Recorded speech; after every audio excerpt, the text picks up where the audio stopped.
everyone, and happy Sabbath. Good morning to you. I really hope that your camp meeting is going well. I don't know how serious you're taking the camp meeting. You know, it would be cool if you're like camping out in the middle of the living room or in the yard or something like that. Kind of do it the best you can to have a pretty cool and interesting camp meeting time. Of course, it's Sabbath morning now, and I love the Sabbath, and I'm so grateful that we can hang out together and spend this time together. We're gonna do some fun stuff. We got story time. Dusty and Feather are gonna pop in. We're gonna have a great time. Now, we're going to start off with a what's it. By now, you're probably getting good at the what's its. Of course, just to make sure you understand what a what's it is a picture of something in the natural world that has been zoomed in, super tight and microscopic practically. And your job, of course, is to look at it, study it, and see if you can tell me what you think that is. Are you ready? Here's today's what's it. Wow, that looks like a mangled mess. All right, I'll let you look at it here for a minute or so. Give you some time to study it. Put on your thinking caps. Consult with mom and dad and your pet. All right, what do you think? You think you have an idea what that might be? Okay. All right, those are interesting ideas. We'll come back in a few minutes to see what the answer was. I'll reveal it in a little bit. But right now, it's time for us to go to our hidden animal picture. All right, so this is a picture again of a natural scene, but in the natural scene, there is an animal hidden in plain sight. Are you ready? How have you guys been doing on the first two? Were you able to spot them, or when the time ran out, you're like, I have no idea where it is? I have a funny feeling that you guys have been spotting the animals. But let's see if you can spot today's animal. Here we go. Okay. All right, it seems like I definitely see a tree. I'll let you look at it here. Study the picture, zoom in, get close, figure it out. What do you think? See the animal? Again, it's not tiny. It's not an ant somewhere on the bark. It's a full-size animal there. What do you think? Did you find it? Did you find it? It is I think it's like a cheetah or a leopard right up against the log. Did you see it? Here's a picture of it again. See it right there? Oh man, that was cool, hidden in plain sight. Man. Well, you know what?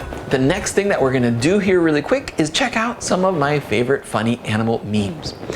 Of course, animals are a gift that God gave us. He put them here on this earth, and I believe that part of their job was also to make us smile. God loves joy. He loves humor. So why don't we spend a few moments here this Sabbath morning and laughing at some funny animals.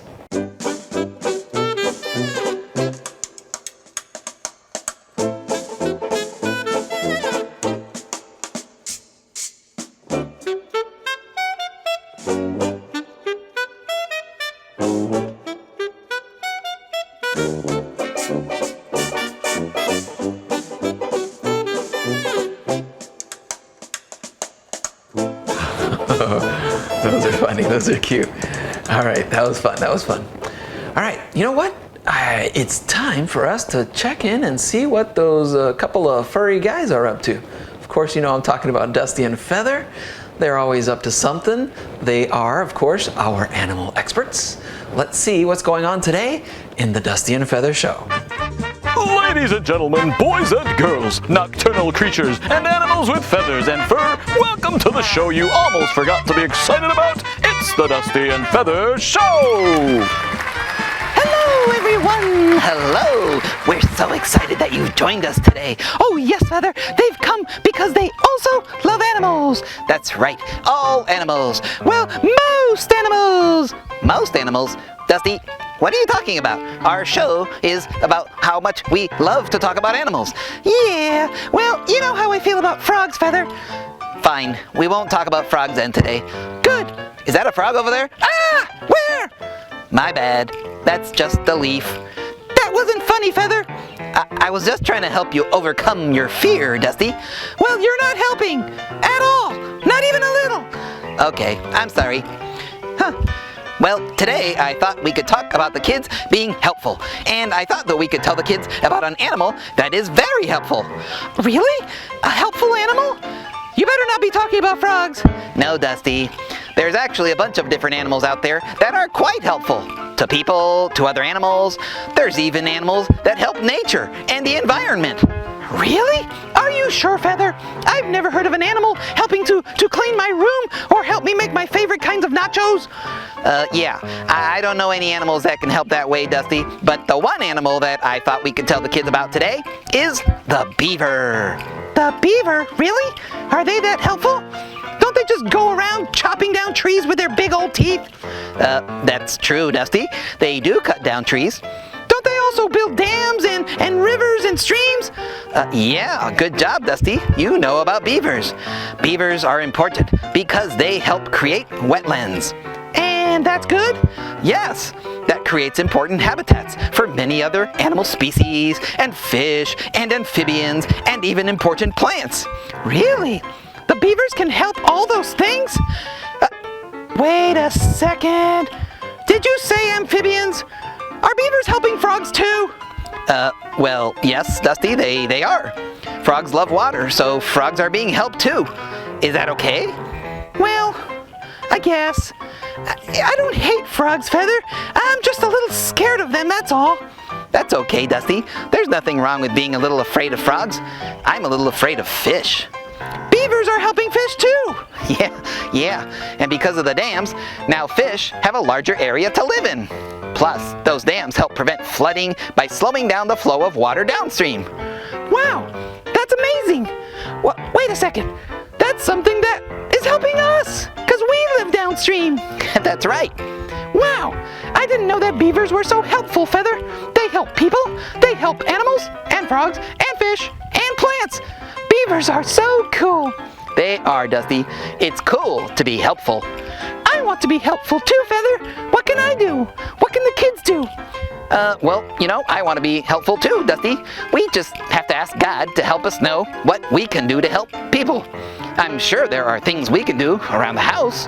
Yes, I know what I can do. I know. Dusty, where are you going? I was going to make my bed and put my clothes away. Oh, well, that's pretty good, Dusty. And I was going to start thinking of other ways that I can also help my friends and my neighbors too. That's a great idea. Do you want to help me help other people, Feather? I'd love to. Okay, kids, we're out of here. So glad to see you guys and have an awesome Sabbath. Bye, everyone. Remember, help, help, help, help, help. Okay, thank you, Dusty and Feather.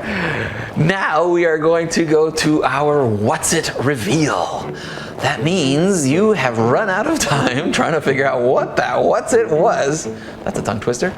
And I will now give you the answer. I will let you look at it again here really quick. That was our What's It for today. I will give you a clue again if you want. That is also part of the human body. I'm not sure if that helped or not. Are you ready for the answer? That is a super duper zoomed in picture of a human hair, which I do not have very many of. But you might, and that is what a super duper zoomed in picture of a human hair looks like. Wow. I think the picture was like where somebody just had a haircut, because the hair looks like it got cut or ripped or something. All right, very good. Last thing before we get to story time, it's time to travel somewhere in the world to go on a little mini adventure with me. Are you ready? Here we go. Oh, hey everyone, Rich Aguilera here. As usual, I'm taking pictures of some of the amazing nature that God has made. But today here in the Yucatan, that's in Mexico, I'm actually looking at some ancient ruins. But that's not really what I want to talk to you about today. Today I want to talk to you about something called cenotes. What do I want to talk to you about today? Cenotes! That's right, cenotes. But what is a cenote? It's basically a sinkhole. Well, a sinkhole is basically a cave, underground of course, that caved in. Now the ground here is actually made of limestone. That's a soft stone that dissolves easily. Now when it dissolves so much that a cave forms and it caves in, that is a sinkhole or a cenote. Now there's one other interesting thing about the cenotes. They usually have water, groundwater, at the bottom. You know, there are actually hundreds of cenotes around here. Should we check one out? Yes. Yeah, we should. Come on, let's go.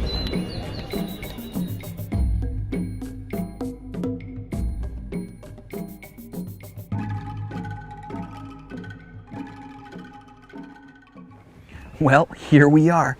We're actually at the top of the cenote where you can see the hole in the ground where it caved in. You can even see a tree that almost caved in, but it's still hanging in there.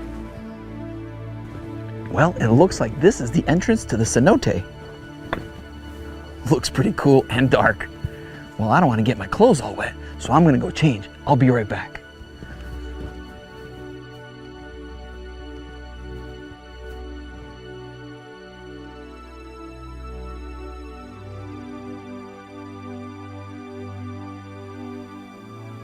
All right, let's head down.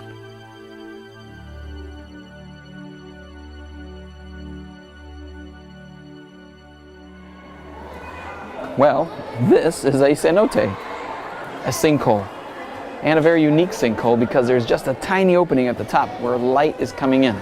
Now this is a cool place because at the bottom here, there's actually water. Water has collected here. And the cool thing is, we can get in the water. Why don't you come with me? Come on.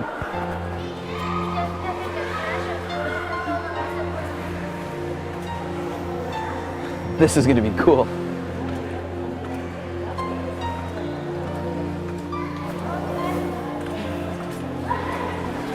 Well, this is the way down into the water to get into the cenote. Let's go. The water in the cenote is fresh water that has been filtered through the ground. What kind of water is down here? Fresh. Yep, fresh water. Cenotes form because soft limestone rock dissolves and forms a cave. What kind of rock is it? Limestone. Yeah, limestone. Over time, the cave gets bigger till eventually the ceiling caves in. In the water, little black fish dart around my legs, while up above, birds fly in and out of the cave. And at dusk, bats head out into the night, looking for something to eat. It all happened because water eroded away a bunch of soft limestone under the ground. That was awesome. But you know what? There's actually lots of cenotes around here, so let's go take a look at another one that's only a few miles away. Let's jump into our rental.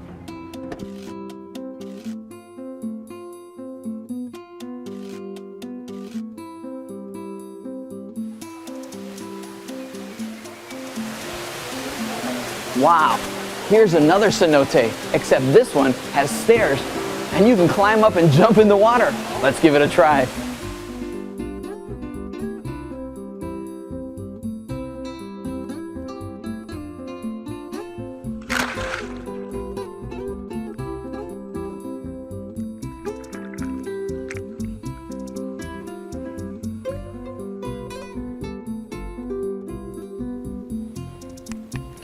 You know, taking pictures is a cool way to remember all of the neat things we've seen. Well, I've had a ton of fun learning about cenotes with you here today. Remember, God is the creator.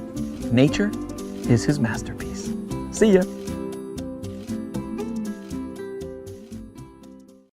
During my year that I was living in France, I had another interesting experience that happened to me. It was during one of the breaks, and my friends and I decided that we were gonna try a different way of traveling around Europe. As always, as cheap college students, we were always looking for ways to save money and get around the cheap way. We bought a train pass, and this basically would allow us for a 2-week period to travel anywhere in Europe we wanted, all we wanted, which is pretty cool.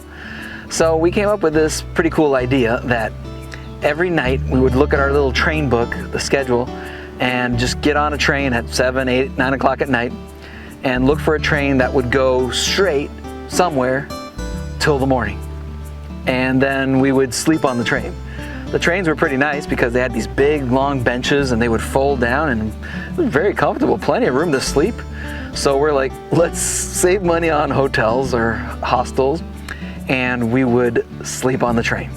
And it was really cool, and it worked because, you know, we'd get on the train in Geneva, and then we'd take it all the way up to Copenhagen, and then the next day we would take a train all the way down to Venice, and then from Venice we'd take another train up to Paris, and we were just crisscrossing all over Europe during this break. Now, one of the stops that we had kind of planned out was to visit Berlin. Now, at this time, Berlin, which is Germany, was actually a divided city. It was East Berlin and West Berlin. And Germany was also divided. It was East Germany and West Germany. It was literally two countries back then. Now, you're probably wondering, whoa, what happened? And I know some of you guys maybe have already heard in history about what happened in Germany. And a lot of the older folks probably remember vividly what happened in Germany. But basically, after World War II, when Germany was defeated, the Americans, the British, the French, and the Soviets were trying to figure out, what do we do with Germany? So their plan was to divide it into four, and each one of those countries would take care of part of Germany. But after a few years, the part that the Soviets or the Russians were taking care of, they didn't like how the other three were taking care of their parts of Germany. And they said, we don't like what you're doing. And they actually decided to separate because they wanted distance from how you guys were doing things, and we wanted to do things differently. So they actually split Germany practically in half. And almost overnight, they came and put like these wires and eventually a wall between East Germany and West Germany, East Berlin and West Berlin. And Germany, from that point on, became two different countries. Berlin became two separate cities. Wow. And of course, this really shocked a lot of people because the wall came up practically overnight. You know, imagine you're living across the street from your friend, and then you go to sleep, and then the next day you wake up and there's a wall. You can't see him anymore. Or maybe it's a sibling or grandparents. And that's what happened. That wall went up in the 60s, 1960s. And it stood there for over, I think it was around 25 years. And they were really strict about it. Nobody can cross over. They were isolated from everybody else. The sad thing is, you know, they eventually built these big walls that ran literally dozens and dozens and dozens and dozens of miles around the city to separate one side of the city from the other side of the city. The scary part is, in between one side and the other where that wall ran, they cleared out a bunch of buildings and blocks and blocks and blocks of buildings and parks and everything, and left this big wide open space. They called it the death strip or the death zone. So it was wall, cleared out area, and wall. And that area in between was protected with towers and snipers, with, you know, people with guns and soldiers with guns, because if anybody stepped into that death strip, they would be shot down because there was no crossing back and forth. They were totally separated. I'm telling you, they were not messing around. And this is how it went for 25 years, separated from each other. Reminds me of our condition right now, because we're separated from God. You know, and heaven is our real home, and someday we'll get there, but right now we're separated, and it's a horrible feeling to feel separated from someone. Maybe you've spent time away from a relative or a loved one. It's horrible being apart for so long. Can you imagine these people being apart for 25 years? Well, those 25 years is where I come into the story. 1989. We decided that we were going to go to West Berlin. We couldn't go to East Berlin. That was impossible because they were closed off for the last 25 years. But we thought it'd be cool to go to West Berlin. And just getting there was also very difficult, because to get to West Berlin, we had to go through East Germany, through these one highway that you can drive on which is covered with like walls and fences and snipers to make sure that you don't stop your car. But we finally made it to West Berlin. And we went to the Adventist church there, where they had in the basement a bunkhouse, which is a room with bunk beds and stuff and bathrooms so that the college students that were traveling around could stay and visit. And we were pretty excited because the first thing that we wanted to see was the famous wall, the Berlin Wall, which went for miles and miles and miles around the city, separating the East and the West. And before we got to go see the wall, something interesting happened. So we were kind of at the church, we were unpacking and rolling out our sleeping bags, and all of a sudden somebody runs in and they're like, hey, something's happening at the wall. And we're like, well, we were about to go to the wall here shortly. And they're like, no, we've got to go now. Everybody's talking about it, something's happening at the wall. So we dropped everything we had and we went outside and got on one of those little trams, like a little train that runs around in the city. And it took us right to the center. And when it stopped, we noticed there was a lot of people around. We're like, whoa, what's going on here? And sure enough, a huge crowd had formed. And so we found out that the wall was that way, and that's where all the people were. The people were at the wall. So we started pushing through the crowds and trying to get closer and closer to see if we could figure out what was going on. The part that we were walking towards was probably one of the most famous parts of the wall, or the separation, right?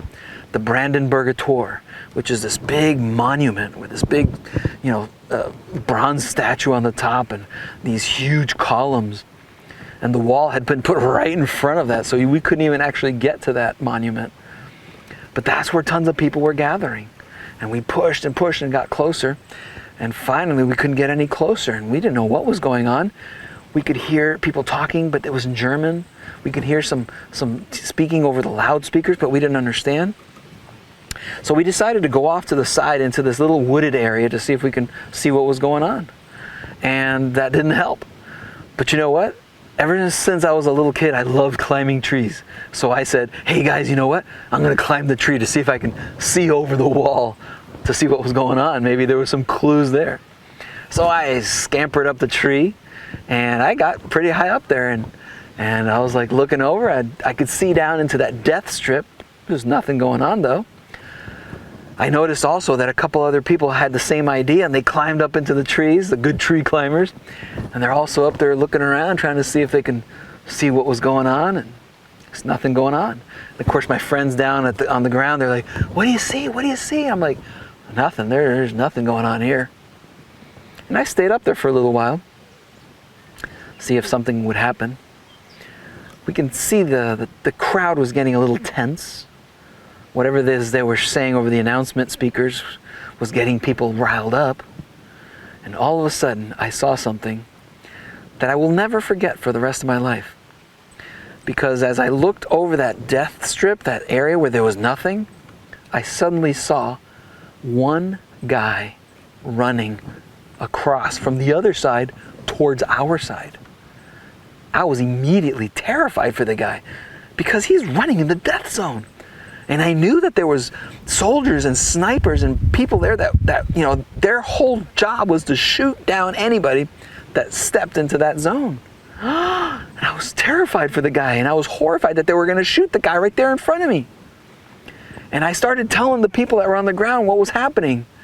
And they're like, what's going on? What? And then the other people that were in the trees in their languages were telling the people on the ground what was going on.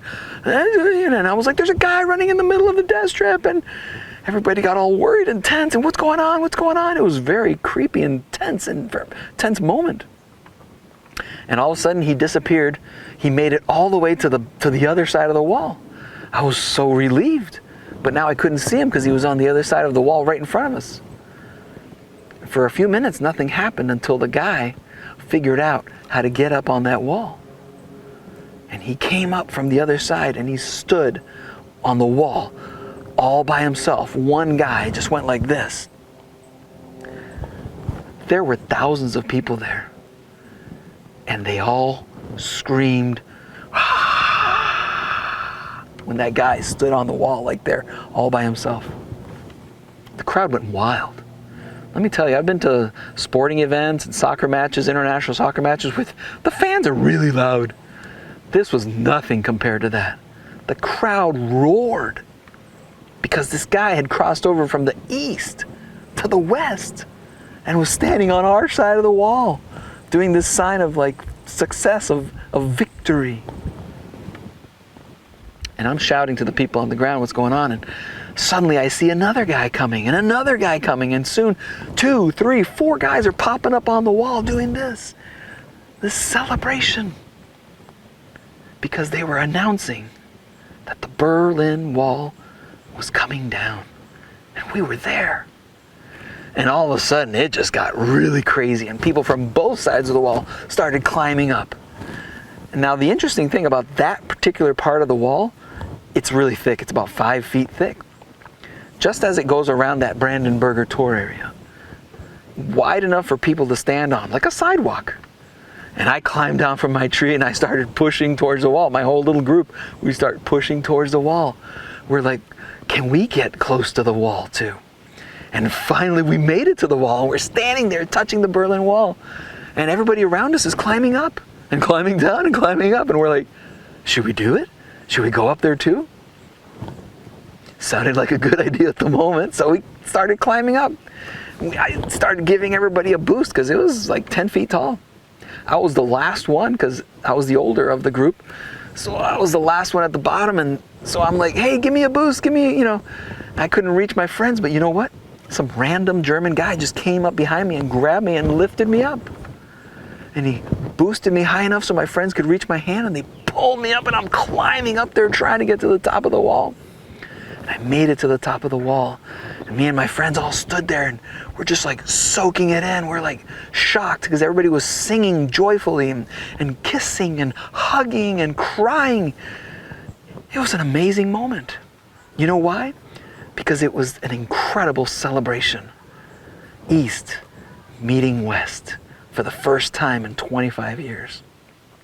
All those people meeting up on the wall were total strangers, but they knew this was an incredible celebration because they had been separated for 25 years. It reminded me of the celebration that we're going to have one day in heaven. And it's been way more than 25 years since we've been separated from God. And that celebration is going to be way better and way bigger when we are finally reunited with God. That's going to be an awesome day. The rest of that day in Berlin was pretty awesome. I actually climbed down to the other side and walked across the death strip because everybody was crossing back and forth. I wasn't sure what was going on, but it seemed safe. And I crossed back, of course. The cool thing is, before I crossed back over, I was able to chip off pieces of the wall on the east side. And then, of course, I crawled over to the west side, and I got pieces from the west side as well. So I have very rare pieces of the Berlin Wall because I have pieces from both sides. And I brought some to show you. Got them here. Check it out. Now this is a piece from the east side. You can see the wall color was this cream color, very ordinary color. The concrete was different too. The west side had lots of spray paint on it. It was made of a different kind of material too. Pretty cool. But what's really cool is that celebration that's going to happen someday in heaven. I want to be there, and I want you to be there too. What an awesome day that's going to be when we're finally rescued and we get to celebrate with our Creator in heaven. Let's bow our heads. Dear Father, we can't wait for that day. What an awesome celebration that will be when we can finally be rescued and reunited to celebrate in heaven with you. Thank you for loving us so much that you would do that, Lord. Please bless each one of our young people there in Upper Columbia, Lord. Help them to know and to cherish how unique and special this time will be. The only way to get there, Lord, is by accepting your invitation to be there. We love you so much, Father.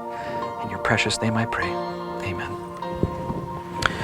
Well, guys, we have one more meeting tonight. I can't wait to see you guys there. I've got one more story to tell you. Have a great Sabbath.